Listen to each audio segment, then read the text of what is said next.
흠도 없고 책망받을 것도 없이, 이런 제목으로 말씀 전하도록 하겠습니다. 흠도 없고 책망받을 것도 없이 내 모든 일상의 자리에서 경건하게, 이런 제목으로 하나님의 말씀을 함께 나누려고 합니다.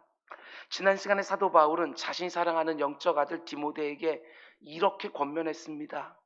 디모데 전서의 주제와도 같은 말씀인데 12절, 믿음의 선한 싸움을 싸우라. 그런데 그것으로 충분하다고 느끼지 않았는지 오늘 본문을 보면 재차 이렇게 강조합니다. 14절 마지막 부분 보면 이 명령을 지켜라. 믿음의 선한 싸움을 싸워라. 그리고 오늘 본문에 이 명령을 지키라. 디모데가 이 명령을 얼마나 신실하게 지키길 원했는지 사도 바울은 13절에서 이 명령은 내가 하나님 앞에서, 내가 그리스도 예수 앞에서 너에게 하는 것이다. 그러니 꼭 지켜라. 이렇게까지 말하는 것이지요. 근데 사도 바울이 이렇게까지 엄숙하게 하는 명령의 내용이 무엇입니까?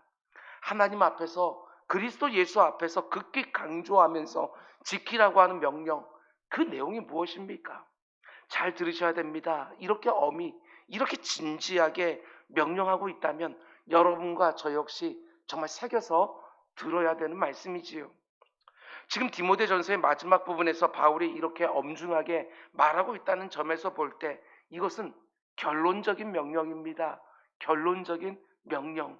지금까지 디모데전서에 했던 모든 권면들과 모든 명령들을 다 상기시키면서 내 사랑하는 아들 디모데야, 내가 지금까지 했던 모든 권면들과 모든 명령들을 마음에 딱 두고 반드시 지켜야 된다. 이 말을 하는 것이지요. 지금까지 사도 바울이 했던 모든 권면들과 모든 명령들을 한마디로 요약하면 이렇게 말할 수 있습니다. 지금 에베소 교회 안에 퍼지고 있는 거짓 교훈, 잘못된 교훈, 다른 교훈에 휘둘리지 말고 바른 진리, 바른 교훈에 너도 창념해야 되고 다른 성도들도 창념하게 해야 된다. 거짓 교훈, 잘못된 교훈, 다른 교훈이 만들어내는 교만과 무지, 변론과 논쟁이 아니라 그런 것들이 만들어내는 투기, 분쟁, 비방, 악한 생각, 다툼, 돈을 사랑하는 마음, 세상 욕망이 아니라 바른 교훈을 따라 하나님을 공경하는 마음으로 모든 일상을 살게 하는 경건, 늘 추구하며 살아야 된다. 물론 이 땅을 살아가면서 모든 일상을 경건하게 산다는 것이 결코 쉬운 일은 아니지만 자족하는 마음이 있으면 경건에 큰 유익이 있다. 너도 경건하게 살아야 되고 다른 성도들도 경건하게 살도록 분명하게 가르쳐라. 바울이 디모데 전서를 마무리하면서 결론적으로 엄히 이 명령을 하는 것이지요. 여러분, 그런데 이게 바로 핵심입니다. 사도 바울이 디모데에게 어느 정도로, 어느 수준으로 경건하게 살아야 된다고 명령합니까? 14절을 보면 우리 주 예수 그리스도께서 나타나실 때까지 흠도 없고 책망받을 것도 없이 이 명령을 지키라. 흠도 없고 책망받을 것도 없이. 어마어마한 수준 아닙니까? 그런데 이 정도의 수준으로 내 삶의 모든 일상에서 경건하게 살아야 된다 명령하는 것입니다. 여기서 흠도 없고 책망할 것도 없이 라는 말은 한마디로 기준을 말하는 것입니다. 삶의 기준. 이 정도의 높은 기준을 딱 세워놓고 경건하게 살 것을 요구하고 있는 것이지요. 그저 막연하게 경건하게 살아야 됩니다 라고 말하는 것이 아니라 이 정도의 기준을 딱 정해놓고 경건한 삶을, 그것도 모든 일상의 자리에서 살아가라, 이렇게 명령하는 거예요. 여러분, 오늘날 왜 이렇게 성도들의 삶이 연약해졌는지, 왜 이렇게 이 세상으로부터 성도들이 비난을 받는지 그 이유가 좀 보이지 않습니까? 여러 가지 이유들을 찾을 수 있지만 성도들의 기준이 현격하게 낮아졌다. 여러분의 그리고 저의 신앙생활과 일상의 생활 속에서 하나님의 백성답게 살려고 하는 그 기준이 현격하게 낮아졌다. 하나님의 기준은 흠도 없고 책망할 것이 없이 이렇게 되어 있는데 여러분과 저의 기준은 이 정도면 충분히 된 거 아닌가? 이 정도로 살면 그래도 괜찮은 거 아닌가? 그저 나보다 못한 사람들 몇 명 꼽으면서 스스로 만족할 정도만 되면 되는 줄 아는 것이지요. 그러면서 참 여러 가지 이유들을 갖다 붙입니다. 대표적인 거, 마음은 원이지만 육신이 안 따라준다. 말씀대로 살기에는 이 세상이 너무나도 악해졌다. 먹고 살려면 이렇게 할 수밖에 없다. 너무나 바쁘고 너무나도 분주하다. 아주 다양한 전형적인 이유들을 들면서 오늘날 성도들의 기준이 너무나도 낮아지는 거예요. 하나님이 우리에게 기대하시는 것은 흠도 없고 책망할 것도 없이 이 땅을 경건하게 살아가는 것인데, 우리는 너무나도 쉽게 어떻게 그렇게 사냐고, 그렇게 살면 망한다고, 혹은 내가 어쩔 수 없이, 내가 부득이하여, 이런 식으로 나의 어찌할 수 없음을 늘 늘어놓으면서 경건의 기준을 자꾸 낮추고 합리화하고 타협해 하니까 성도의 성도다움이 도대체 드러나질 않는 거예요. 너무나 많은 성도들이 하나님을 좀 제대로 믿어보려고 하기보다는 성경이 가르치는 것을 정말 그대로 다 받아서 순종하려고 하기보다는 흠도 없이 책망할 것도 없이 내 삶 전부를 드리기보다는 기준 자체를 계속해서 낮추고 있다. 하나님이 기대하시는 그 정도 수준을 따라 살려고 힘을 다하고 애를 다 쓰는 것이 아니라 그렇게 못 사는 이유들만 늘 열거하면서 기준을 계속해서 낮추며 살아가는 거예요. 시대가 가면 갈수록 이 세대에서 저 세대로, 저 세대에서 그 다음 세대로 흘러가면 점점 기준이 낮아지는 거예요. 우리 부모 세대의 신앙생활만 놓고 내 신앙생활만 보더라도 그 기준이 얼마나 낮아졌는지, 예배 생활 하나만 놓고 보더라도 그 기준이 얼마나 낮아졌는지, 충성스러운 일꾼이라고 할 때 그 개념 자체의 기준이 얼마나 낮아졌는지, 흠투성이, 책망할 것 투성이, 그럼에도 불구하고 계속해서 이렇게 살 수밖에 없는, 어찌할 수 없는만 늘어놓고 있는, 아닙니다. 절대로 그러면 안 되는 거예요. 하나님은 우리에게 분명히 명령하셔요. 흠도 없고 책망할 것도 없이. 이게 바로 하나님 요구하시는 여러분과 저의 기준이에요. 기준. 예, 물론 여러분과 저와 같이 이렇게 믿음도 부족하고 의지도 부족한 죄인들이 이렇게 버겁고 힘겨운 세상을 살아가면서 흠도 없고 책망할 것도 없이 산다? 불가능하지요. 그러나 하나님이 분명히 말씀하시는데, 아니 어떻게 그렇게 삽니까? 하고 내가 기준을 낮춥니까? 성경에 나오는 모든 말씀들을 보면서 어떻게 그렇게 삽니까? 하면서 내가 기준을 낮춥니까? 아닙니다. 내가 그렇게 살 수 없다는 거 하나님이 다 아시면서도 이 말씀을 주시는 거예요. 그럼에도 불구하고 기준 낮추지 마라. 내가 기준을 낮춰놓고 이 정도 신앙생활하면 되는 거 아닌가 이러면서 스스로 만족해 하지 마라 말씀하시는 거예요. 우리가 잘 아는 윤동주 시인의 서시처럼 죽는 날까지 하늘을 우러러 한 점 부끄럼 없기를 잎새에 이는 바람에도 나는 괴로워했다. 여러분 신앙생활하면서 언제 괴로워하십니까? 내 나무 뿌리가 다 뽑힌 것 같은 그런 큰 죄를 지어놓고 났을 때 그때 내 마음이 괴로워집니까? 잎새를 살랑살랑 흔드는 그 미풍에도 그 정도 그런 고난 가운데 내 심령이 흔들리는에도 괴로워하며 여러분 살아가십니까? 한 점 부끄럼 없기를. 하나님 앞에서 사람들 앞에서 한 점 부끄럼 없기를 사모하면서 드러나 있는 허물은 물론이고 드러나지 않은 내 안의 욕망까지도 괴로워하면서 하나님의 특별한 도움을 구하고 지혜를 구하고 환경을 구하면서 이렇게 예배에 나올 때마다 하나님께서 받으시는 제사는 상하고 통회하는 마음이다.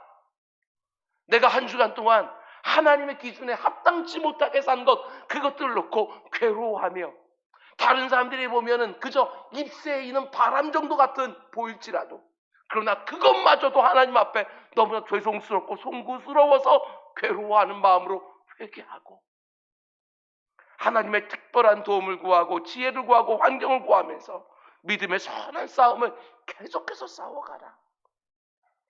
하나님을 공경하는 마음으로 내 삶의 모든 일상에서 말로만이 아니라 경건한 삶을 위하여 싸워라. 여러분 마음에 꼭 새겨놓고 늘 기억하시기 바랍니다. 우리가 입으로만 말하는 것이 아니라 예수 그리스도의 장성한 분량, 그게 바로 우리가 원해야 되는 표대이고, 흠없고 책망할 것이 없이 그게 바로 그 표대를 향해 전심전력 달려갈 때 우리 기준이 되어지는 거예요.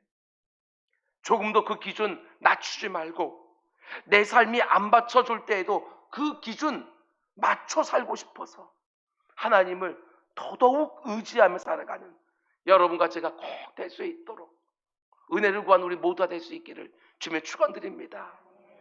계속해서 이어지는 내용들을 보면 흠도 없고 책망할 것도 없이 자신의 사랑하는 영적인 아들의 디모데가 얼마나 이렇게 되기를 원하며, 저희 어머니가 나중에 너는 목회해야 되니까 어떤 흠이 없도록 늘 그렇게 기도하셨다고 말씀하시는 것처럼 이 땅을 살아가는 여러분과 제가 얼마나 이렇게 되기를 원했으면 사도 바울은요 이렇게까지 말합니다.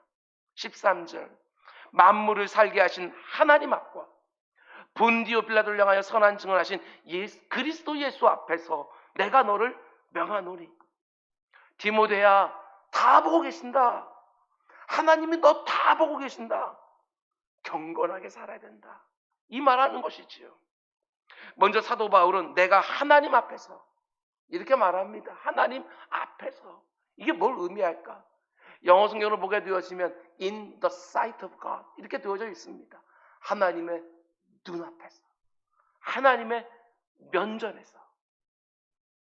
종교개혁자들이 그 무수한 어려움을 통과하면서 꽉 붙들었던 슬로건 중에 하나가 라틴어로 코람데오, 하나님 앞에서, 하나님의 면전 앞에서 한 점 부끄럼 없기를. 아무리 어렵고 힘들어도 늘 신전의식을 가지고 싸웠던 것이지요. 무수히 실패하지만 그럼에도 기준은 낮추지 않고 그 자리에 가고 싶어서 하나님께 도움을 구하고 하나님께서 모든 환경을 만들어 주시기를, 내가 언제나 하나님 앞에 서 있다는 사실을 의식하고 모든 일상을 살아가라는 것입니다. 이 의식을 가지고 살아가면 내 모든 일상이 얼마나 달라지겠냐고. 여러분과 제가 이 땅을 살아가면서 먹든지 마시든지 무엇을 하든지 딱 붙들어야 되는 기준은 신앙생활과 교회생활을 하고 자녀를 양육하고 직장생활을 하고 사업을 하고 사람들과 관계할 때 여러분과 저의 기준은 내가 어떻게 생각하는가, 다른 사람들이 나를 어떻게 보나, 이런 거 아닙니다. 하나님의 면전에서 하나님의 일을 어떻게 보시는가, 내가 하나님 앞에 나중에 서게 될 때 이 모습을 놓고 뭐라고 말씀하실까, 그게 바로 우리 기준인 것이지요. 내가 스스로 세워놓은 기준, 그게 믿을만 합니까? 그렇지 않습니다. 아무리 똑같은 일을 해도 내 마음의 상태에 따라 혹은 누가 하느냐에 따라 그 기준이 얼마나 요동치는지 모릅니다. 내가 기분이 좋으면 아무리 누가 나를 성가시게 해도 얼마든지 넘어가고, 내가 기분이 안 좋으면 아주 작은 일들 얼마든지 툭 치며 갈 수 있는 일들도 꼭 거기서 걸려 넘어지고, 내가 평소에 좋아하는 사람이 그 일을 하면 얼마든지 용납이 되고 이해도 되고, 내가 평소에 안 좋아하는 사람이 그 일을 하면 이내 비난거리로 문제를 삼아버리는 것이지요. 우리 기준이라는 게 이렇게 엉터리예요. 내가 최선을 다했다, 내가 정말 정직하게 했다, 그런 게 우리의 기준이 됩니까? 내가 생각하는 최선, 내가 생각하는 정직, 그게 어떻게 기준이 됩니까? 오직 신전의식, 내가 하나님의 면전에 서 있다는 것을 늘 의식하면서 하나님이 뭐라고 하실까, 그거 하나만 기준으로 딱 놓고 살아가는 것이지요. 그런데 이 표현도 좀 보시기 바랍니다. 사도 바울이 하나님 앞에서 이렇게 말할 때 그 하나님을 뭐라고 수식합니까? 다 의도함이 있지 않겠어요? 13절 말씀 보면 만물을 살게 하신 하나님 앞과 이렇게 말하는 거예요. 생각해 봐야지요. 왜 사도 바울이 하나님 앞에서 흠도 없고 책망할 것도 없이 경건한 삶을 살아가라 명령하면서 그 하나님을 가리켜 만물을 살게 하신 하나님, 이렇게 수식하고 있냐는 거예요. 저는 이렇게 묵상을 했습니다. 모든 생명의 원천이 되신 하나님, 모든 만물에 죽고 사는 것이 오직 하나님께 달려있다. 지금 이 말을 하고 싶은 것이지요. 내가 어떻게 그렇게 살 수 있냐고, 그렇게 살면 망한다고 늘 이렇게 말하면서 하나님 말씀대로 경건하게 살지 못하는 우리에게 바울은 오늘 이렇게 말하는 거예요. 아니라고, 그렇지 않다고, 모든 만물에 죽고 사는 것은 오직 하나님께 달린 일이라고, 우리에게 생명을 주신 분도 하나님이시고 그 생명을 보존하시는 그리고 지키시는 분도 하나님이시라고, 그 하나님의 면전에서 그러므로 하나님이 원하시는 삶을 충성스럽게 살라고 지금 이 말하고 있는 거예요. 여러분, 내 인생의 모든 것들이 하나님께 달려있다고 믿으십니까? 정말 믿으신다면 그분이 내게 원하시는 삶을 사십시오. 내 인생의 생사화복이 다 그분께 달려있다고 고백하고 있다고 한다면 그분이 내게 원하시는 삶을 사는 거예요.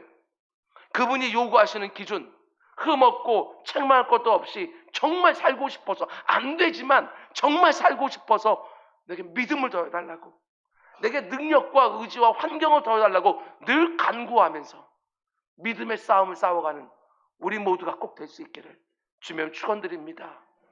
근데 이어진 내용을 보면 사도 바울이 하나님 앞에서 이렇게만 말하지 않습니다. 계속해서 13절 말씀 보게 되었으면 그리스도 예수 앞에서, 이 표현도 또 쓰는 거예요. 재차. 왜 사도 바울이 하나님의 면전에 나를 딱 세워놓고 살아가라고 말한 다음에 곧바로 이어서 그리스도 예수 앞에서 또 이렇게 말했겠습니까? 저는 이렇게 또 묵상을 했습니다. 여러분, 제가 어떤 일을 판단하고 선택하고 결정하고 움직일 때마다 기도의 자리에서 경구로 삼고 있는 기준이 하나 있는데, 여러 번 말씀드렸습니다. WWJD, What would Jesus do? 예수님이라면 어떻게 하셨을까? 이걸 생각해 보는 거예요. 물론 잘 안 돼서 늘 죄송하고 송구스럽지만 이게 바로 변함없는 기준이에요. 예수님이 지금 내가 서 있는 이 자리에 똑같이 계신다면 이 문제를 어떻게 하셨을까? 이 사람을 어떻게 대하셨을까? 이렇게 생각하면서 목회를 해요. 여러분, 내 마음속에 딱 새겨놓으시기 바랍니다. 예수님이라면 어떻게 하셨을까? 이 질문을 가지고 말씀의 자리에서, 기도의 자리에 치열하게 생각하는 거예요. 내가 살아가는 이 모든 일상의 자리에서 경건하게 살기 위해서는 여러분 치열하게 생각하셔야 돼요. 그냥 내 감정 움직이는 대로, 환경 변하는 대로 사는 게 아니라 생각하셔야 돼요. 나 주님의 기쁨이 되기 원한다고 그냥 가사에 따라 노래만 하면 되는 것이 아니라 뭐를 하나님이 기뻐하시는지, 뭐를 주님이 기뻐하시는지 생각을 해봐야 될 거 아니에요. 여러분들 잘 아시겠지만 제가 너무나도 사랑하고 기도할 때마다 제 자신을 늘 돌아보게 하는 성경 말씀이 빌립보서 4장 8절의 말씀입니다. 무엇에든지 참되며 무엇에든지 경건하며 무엇에든지 옳으며 무엇에든지 정결하며 무엇에든지 사랑받을 만하며 무엇에든지 칭찬받을 만하며 무슨 덕이 있든지 무슨 기림이 있든지 이것들을 어떻게 하라고요? 생각하라고. 생각해 보라는 거예요. 이게 과연 참된 것인지,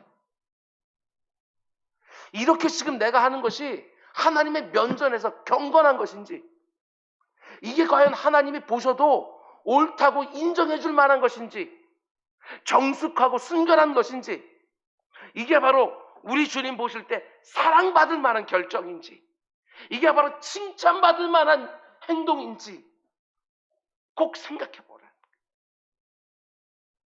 내가 보기에 괜찮으면, 다른 사람들이 봐도 괜찮다고 말해주면 그냥 해도 되는 것이 아니라 예수님이라면 어떻게 하셨을까? 반드시 생각해봐라. 말씀의 자리에서, 기도의 자리에서 도대체 뭐가 성도된 나에게 참되고 경건하고 옳고 정결한 것인지, 사랑받을 만하고 칭찬받을 만한 것인지 치열하게 생각하고 또 생각해보라고 말씀하시는 거예요. 그러면 틀림없어요. 나도 모르는 사이에 흠도 없고 책망을 받을 것도 없는 방향으로 계속해서 더 가까이 가게 되어지는 거예요. 여러분, 생각의 게으름 절대로 안 됩니다. 생각이 부지런한 우리 모두가 다 될 수 있기를 주님의 축원드립니다. 근데 이 부분도 또 보십시오. 13절 말씀 보면 사도 바울이 그리스도 예수 앞에서 내가 명하노니 라고 말할 때 우리 주님을 또 어떻게 수식합니까? 본디오 빌라도를 향하여 선한 증언을 하신 그리스도 예수 앞에서 이렇게 표현하는 게 여기도 의도함이 있지 않겠습니까? 바울이 예수님을 수식하면서 왜 굳이 본디오 빌라도를 향하여 선한 증언을 하신 그리스도 예수 이렇게 표현하고 있을까? 참 많은 이유들이 담겨 있지만 저는 이 표현에 딱 한 가지만 집중했습니다. 선한 증언을 하신 그리스도 예수. 선한 증언이라는 표현에 집중하다 보니까 이런 묵상이 나오는 거예요. 우리가 쉼없이 내뱉는 말, 그 말하는 것에도 흠이 없고 책망받을 것이 없기를 원하시는구나. 이런 묵상이에요.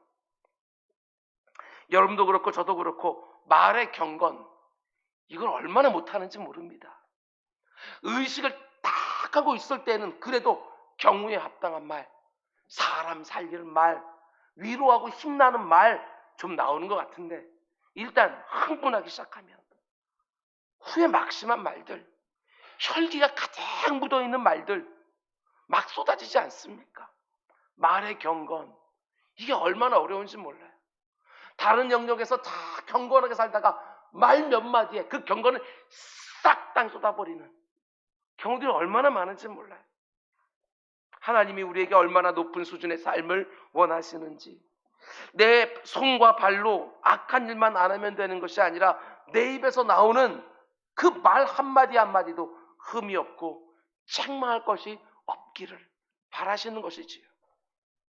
특별히 여기 보면 본디오 빌라도를 향하여 선한 증언을 하셨다 이렇게 말하는데요. 우리 주님이 본디오 빌라도 앞에서 재판을 받을 때 어떤 말씀을 안 하고 어떤 말씀을 하셨습니까? 거짓 증인들이 나와서 온갖 거짓말을 쏟아놓을 때 우리 주님 전혀 대꾸하지 않으십니다. 자기 자신을 변호하지 않아요.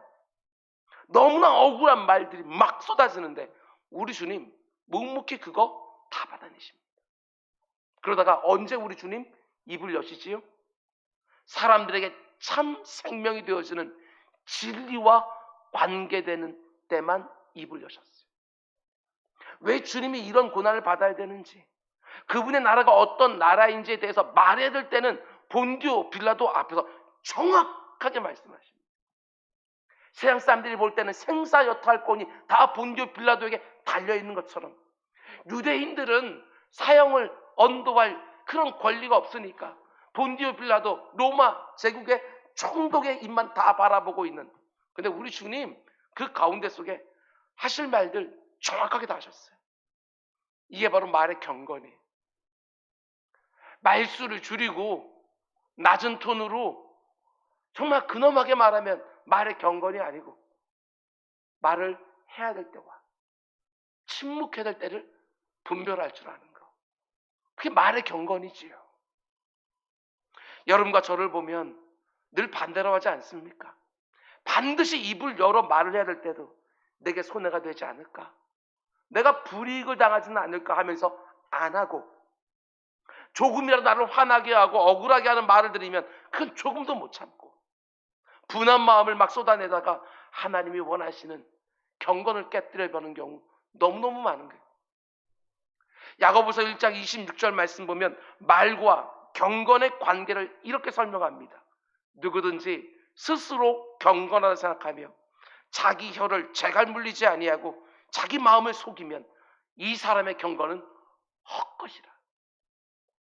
경건은 하나님을 공경하는 마음으로 모든 일상의 자리를 살아가는 것이라고 말씀을 드렸는데, 그 일상의 자리에서 내가 하는 말만 들어도 그 경건이라는 것이 진실한 것인지 아니면 헛것인지 다 드러난다고. 말의 경건, 여러분, 이게 결심했다고 되는 게 아닙니다. 얼마나 많은 훈련이 필요한지 몰라요. 말하는 것에 있어서도 흠이 없고 책망할 것이 없고 싶어서 내 입에서 나오는 말 한마디 한마디도 하나님을 영화롭게 하고 내 곁에 있는 사람들을 살리고 싶어서 내 입을 훈련하는 우리 모두가 꼭 될 수 있기를 주님의 이름으로 축원드립니다. 여러분, 그런데 오늘 말씀을 들으면서 이렇게 생각하는 분이 또 계실지 모르겠습니다. 목사님, 하나님은 우리에게 흠도 없고 책망받을 것도 없기를 원하시는데 왜 우리만 그렇게 살아야 됩니까? 왜 우리만 그렇게 생각할 때마다, 그렇게 말할 때마다, 그렇게 행동할 때마다 우리만 왜 이렇게 살아야 됩니까? 이 세상을 보면 법에 걸리지만 않으면 뭐든지 다 해도 되는 것처럼 자기 마음껏 그렇게 살아가는데 왜 우리 성도들만 마치 결벽증에 걸린 사람처럼 흠도 없고 책망받을 만한 것도 없이 높은 기준을 가지고 살아야 됩니까? 여러분, 사도 바울이 14절과 15절에서 뭐라고 말하는지 잘 눈여겨보십시오. 우리 주 예수 그리스도께서 나타나실 때까지 흠도 없고 책망받을 것도 없이 우리 주 예수 그리스도 나타나실 때까지. 왜 우리가 이렇게 살아야 됩니까? 15절, 기약이 이르면 하나님이 그의 나타나심을 보이시기 때문에 너희는 이렇게 살아야 된다.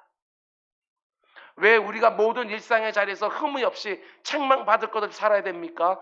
기약이 이르면 내 사랑하는 주님이 다시 오실 것이기 때문에 꼭 그렇게 살아야 된다고.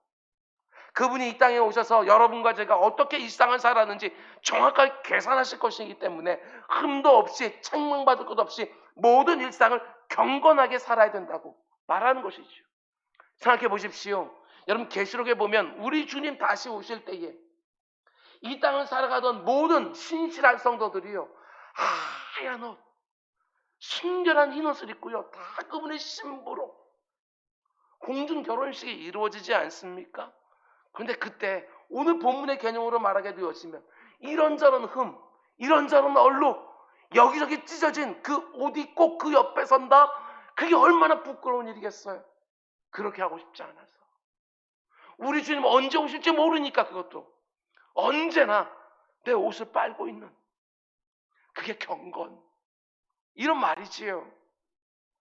이 땅을 살아가는 모든 성도들의 최고의 소망은 여러분, 그분이 다시 오시는 것이지요. 이렇게 아프고 이렇게 악하고 이렇게 슬픔 많은 세상 누가 바꿔줍니까? 정부를 잘 세워놓으면 바꿔집니까? 아니, 여러분과 제가 이 땅에 나가서 세상 사람들 조금 더 윤리적으로 살면 이 땅이 바꿔집니까? 조금 더 나아질 수는 있겠지요. 그러나 그게 온전합니까? 이 땅의 슬픔과 아픔과 악이 사라집니까? 우리 주님이 다시 오시는 거, 그것밖에는 대안이 없는 거예요. 그런데 우리 주님 다시 오시는 그날을 마라나타, 아멘 주 예수여 어서 오십시오 하고 초대교회 성도들처럼 기대하고 있습니까? 우리 주님 언제라도 오셔도 상관없을 만큼 준비가 되어 있습니까? 여러분 중에 혹시 이렇게 생각하시는 분이 계실지 모르겠어요. 목사님, 성경을 보면 이곳저곳에서 재림에 대한 이야기를 하지만 저는 그날이 참 멀게 느껴집니다. 멀게. 대부분 다 생각할 거예요. 교리적으로는 우리 주님의 재림을 틀림없이 믿지만, 우리 주님 오늘 밤에라도 오실 수 있다고 저도 충분히 믿지만 심정적으로는 잘 와닿지 않습니다. 제 삶에서 멀리 떨어져 있는 것처럼 느껴집니다. 우리 주님의 재림이 제 삶에 그렇게 도전, 자극이 되지는 않습니다. 대부분이 그렇게 생각할 거예요. 저는 어떨 것 같습니까? 강대에서 한 번씩 재림에 대해 설교하고는 저는 어떨 것 같습니까?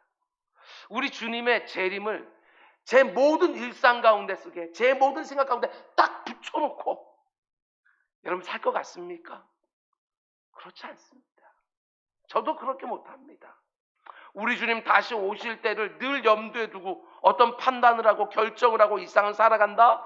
그렇게 못할 때가 얼마나 많은지 모릅니다. 그러나 그 상태로 그냥 내버려 두지는 않습니다.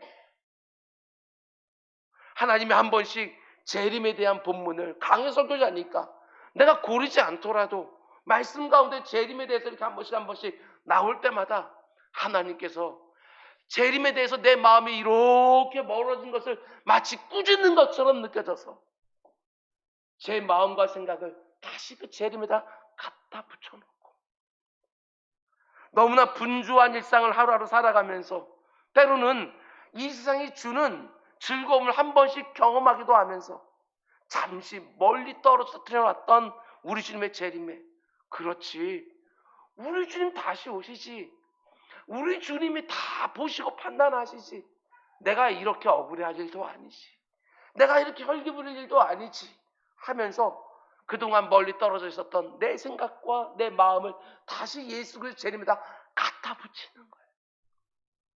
그게 바로 믿음의 싸움 아니겠습니까? 우리 주님 제자들 떠나시기 전에 마태복음 24장에서 이렇게 말씀하셨어요. 그러므로 깨어 있어라. 어느 날에 너희 주가 임할런지 너희가 알지 못함이니라.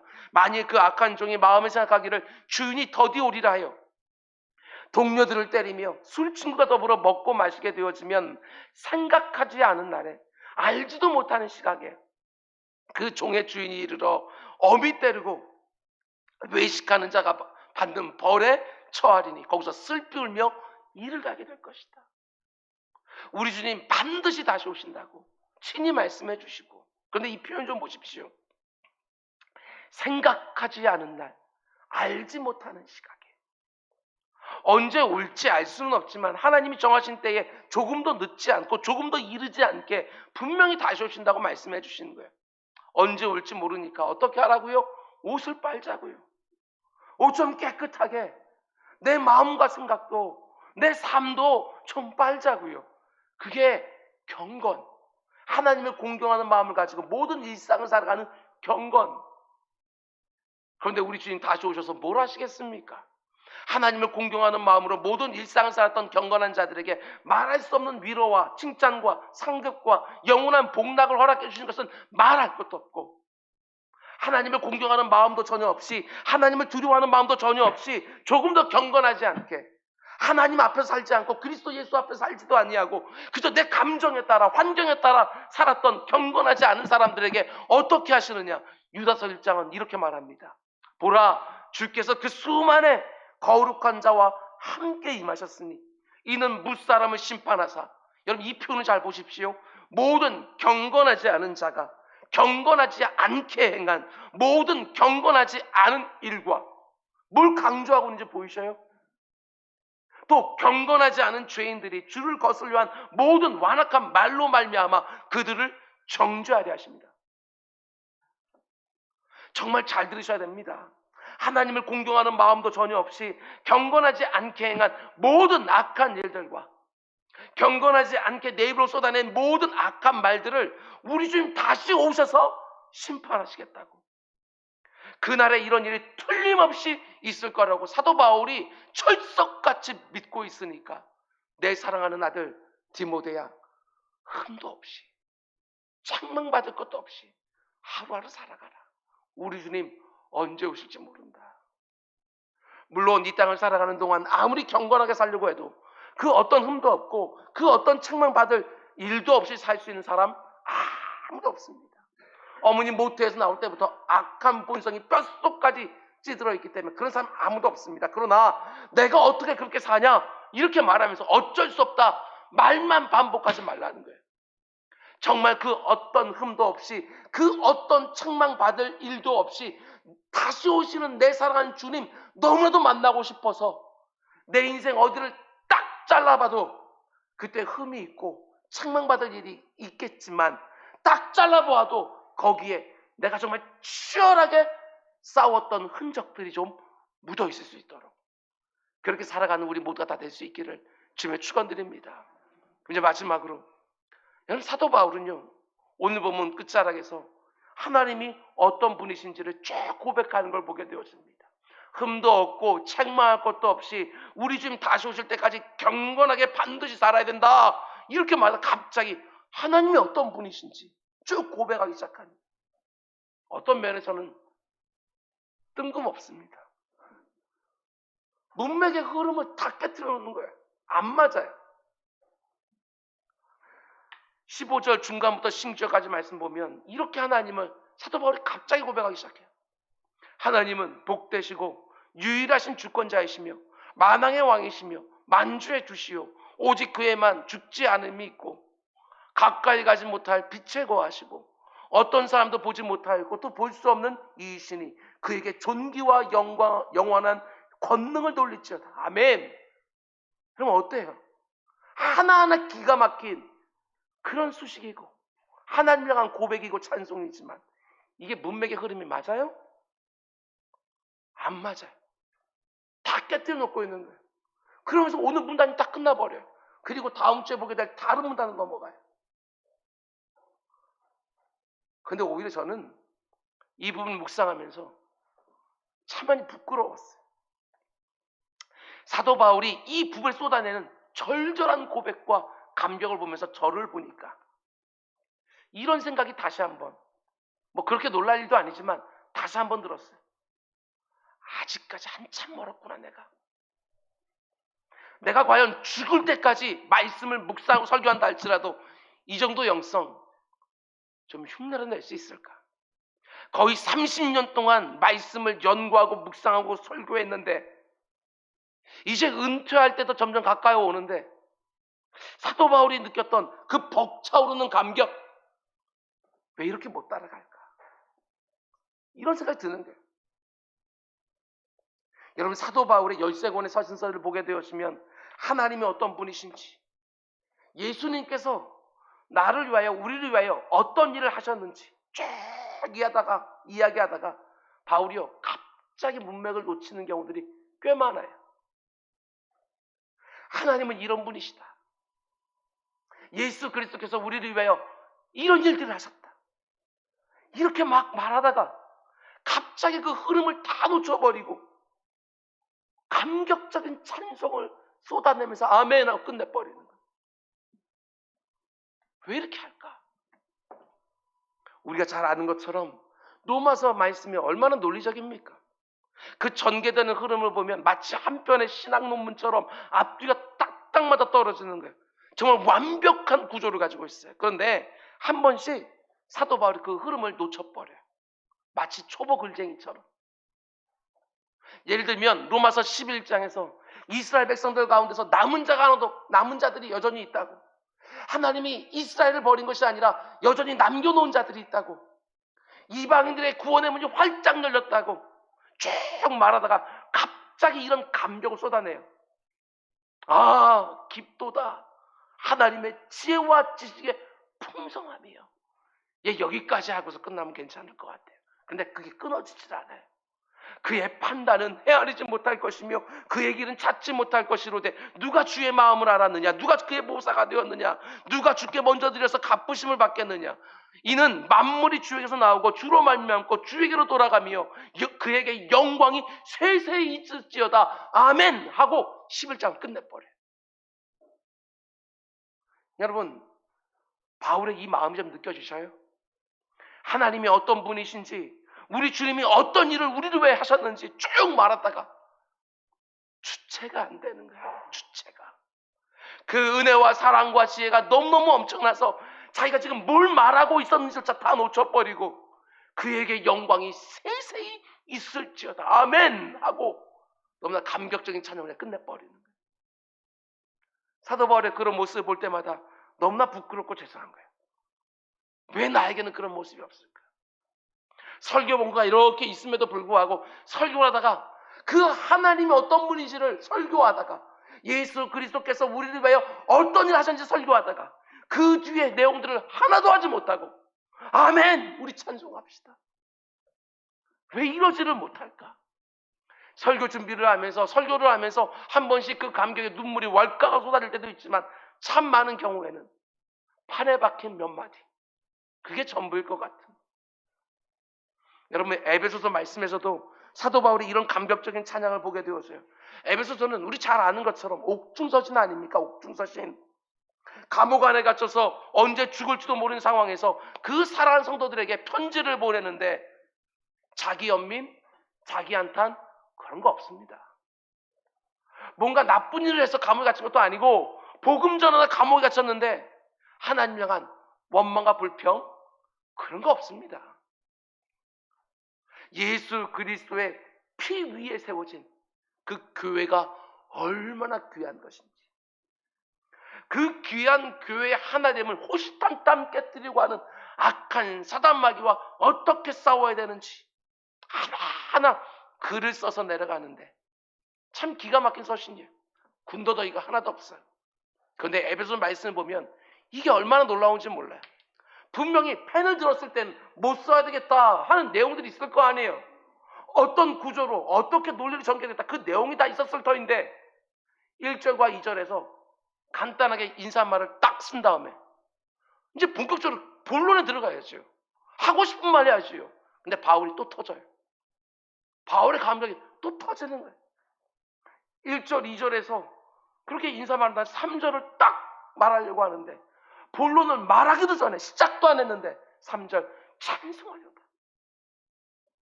내가 찬송하려다 하나님. 곧 우리 주 예수 그리스도의 아버지께서 그리스도 안에서 하늘에 속한 모든 신령한 복을 우리에게 주시되. 그래서 무려 3절에서부터 14절까지 12개의 구절이요. 다 마침표 하나 없는 하나의 구절. 한글 성경에는 마침표가 끊어져 있지만 영어 성경의 원문 성경을 보게 되면 마침표가 없어요. 내가 찬송하리로다 이렇게 딱 해놓고요. 그분이 주신 복들을 쭉 해야 하다 보니까 문장이 끝나질 않아요. 하나님에 대해 할 말이 너무너무 많아서 여러분 침이 마르지도 못하는 게 바울의 이 감격 좀 느껴지십니까?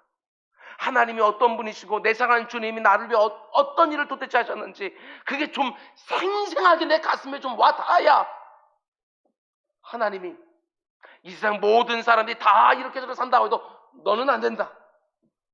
모든 일에 흠없이 책망받을 만한 것 없이 경건하게 너 살아야 된다. 무엇이든지 참되고 경건하고 옳고 정결하게 살아야 된다. 사랑받을 만 해야 된다. 칭찬받을 만 해야 된다. 꼭 이렇게 살아야 된다. 우리 주님 아무리 이렇게 나에게 말도 안 되는 것 같은 명령을 하실 때에도 아니 어떻게 이렇게 사냐고 왜 나만 그렇게 살아야 되냐고 버티지를 못하고 눈에 눈물이 글썽글썽하면서 하나님의 지혜와 나를 향한 사랑이 얼마나 놀라운지 내가 좀 아니까 예수 그리스도께서 나를 위해서 행하신 것들이 얼마나 놀랍고 귀한 것인지 내가 아니까 그럼요 주님 제가 꼭 그렇게 살아보겠습니다. 정말 너무너무 안 들어서 마음이 너무너무 힘들지만 주님 마음에 쏙 들게 좀 살아보겠습니다. 흠도 없고 책망할 것도 없이 또 한번 그렇게 살려고 싸워보겠습니다. 주님 저 좀 도와주십시오. 제가 얼마나 의지가 박약한지 제 삶 가운데 속에 얼마나 미혹하는 것과 유혹이 많은지 얼마나 내 마음이 세상 욕망에 휘둘리는지 얼마나 먹고 사는 문제에 내 마음이 흔들리는지 노후만 생각하게 되어지면 얼마나 자신 없는지 주님께 다 아시니 내게 은혜를 더해 주십시오. 나를 도와주시고 의지를 허락해 주십시오. 여러분 이런 기도가 쏟아지겠지요. 당연히 주님 닮고 싶다고 말하지 않습니까?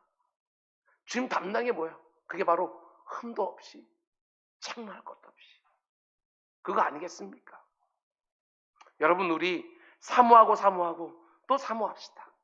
단지 성경을 묵상하고 설교를 듣다가 만이 아니라 너무 평범한 일상의 자리에서 운전하다가 직장에서 일하다가 집안 정리하다가 갑자기 내 삶을 향한 하나님의 지혜와 사랑이 너무 놀랍게 다가와서 내 입술에 감격적인 찬송이 다른 건 아무것도 못할 정도로 쏟아져 나오고 갑자기 내 사랑하는 주님이 내 대신 십자가 달려서 내 죄를 다 속량해 주시고 그분의 자녀로서 영생까지 허락해 줬다는 것이 너무나도 귀해서 주 예수보다 귀한 것 아무것도 없다고 나 무엇과도 주님 바꾸지 않겠다고 찬송이 막 터져나오고 이런 게 뭔 줄을 좀 알아야 어떻게든지 흠이 없이 살려고 몸부림을 치고 어떤 억울한 일, 어떤 예기치 못한 고난과 시련 다 만나도 어떤 엉터리 같은 사람 앞에 내가 서 있다 할지라도 그때조차도 책망받을 것 없이 살고 싶어서 믿음의 싸움을 싸우지 않겠습니까? 여러분, 절대로 기준 낮추지 마시기 바랍니다. 이 세상 모두가 그렇게 산다고 해도 다른 사람들보다 내가 일면 윤리적으로 좀 괜찮게 산다 할지라도 그 정도 수준에 만족하지 말고 예수 그리스도의 장성한 분량과 흠없고 책망받을 만한 것이 없는 경건한 삶을 내 인생의 기준으로 정확하게 세워놓고 꼭 그렇게 살아내고 싶어서 믿음의 선한 싸움을 싸우는 것이지요. 내 일상의 모든 자리에서 깨달음과 감격과 자원하는 마음을 가지고 하나님이 기뻐하시는 삶, 내 사랑하는 주님 얼굴과 얼굴로 대하여 볼 때 그래도 덜 부끄러운 삶, 힘을 다해 살아내는 여러분과 제가 꼭 될 수 있기를 주님의 이름으로 축원드립니다. 기도하겠습니다.